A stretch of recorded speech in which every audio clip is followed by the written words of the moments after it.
Hey, how's it going, guys? Today I'm going to be going over how to replace a headlight on a 2018 GMC Sierra 2500. So as you can see here, my headlight is cracked. We hit a bird and there's water in it, and it's actually burnt out the two LED strips, so I need to replace it. So the first step is going to be you have to get the grill off. So in order to get the grill off, you're going to have to take out all these little push pins to get this black piece off.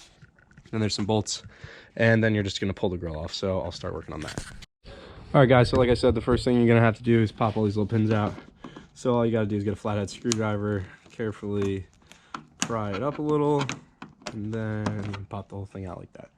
And you just have to hit all of them as you go across. Be careful because it is cheap plastic and you don't want to break these.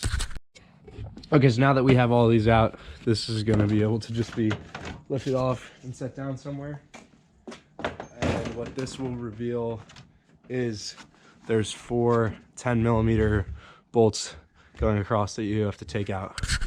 Okay, guys, so once you have your grill off, then the next thing you've got to do is there's this bolt, which is a 10mm bolt, which I've already loosened up.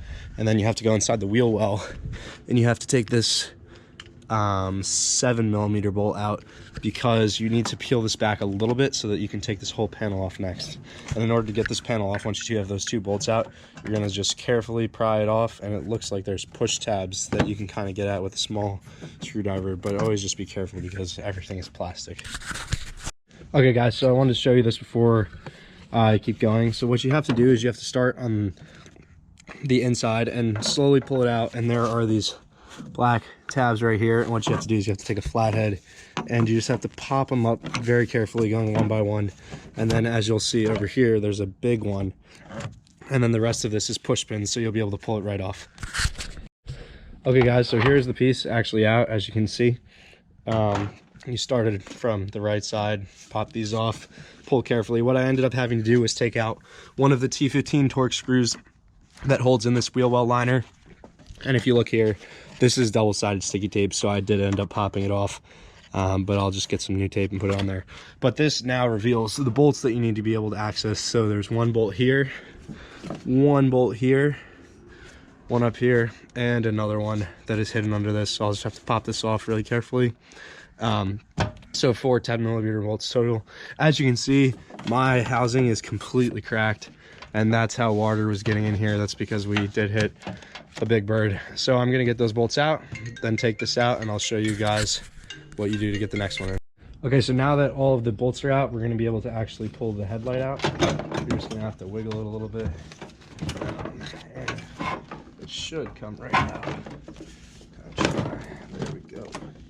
And then just disconnect the main wiring harness, as you can see, and you're good to go.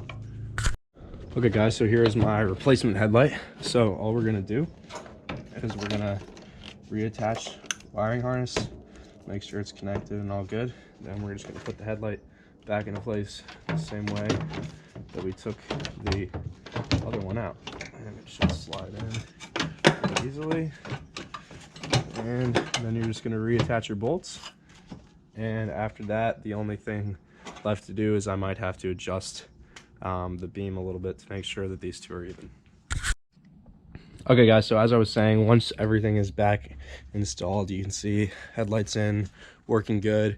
I'm going to need to adjust the beam, because if you look very closely, the one I just put in is actually lower than my current headlight. So what you got to do is, if you're looking down at the top of the headlight, you will see a white adjustment screw. Let me grab the light here. There's a white adjustment screw there, and that turning that will actually allow you to adjust the beams. So that's the last step I'm gonna have to do. Hope this helped you guys. If you have any questions, feel free to comment, and I'll try my best to respond and answer your questions. Thank you.